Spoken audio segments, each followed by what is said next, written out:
2014 model है। इसकी थोड़ी ड्राइवर लोगों ने इसकी कंडीशन कर दी है। ये डीजल पे खेत खंगाई पे बहुत कम डीजल खाता है। ये चल रहा है 20 की 15, 20, 15.5, 19 की स्पीड पे चल रहा है। मेरा आज का मैनिक ब्लॉग है। बस काल आ चुका हूँ, दिख रही हो सामने बिल्डिंग।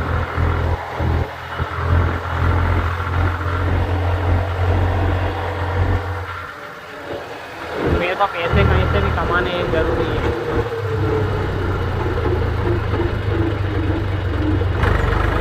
कहीं से भी ब्लॉगिंग से कमाना।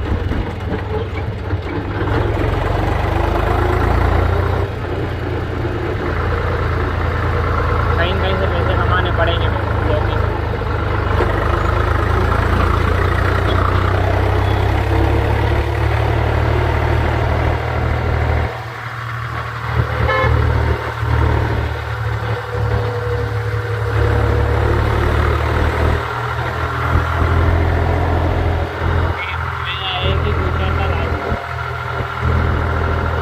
सपना था मेरे को यूट्यूबर बनना है। तो मेरे पास ना आपका सबसे बड़ा सपोर्ट ही बलवान होता है।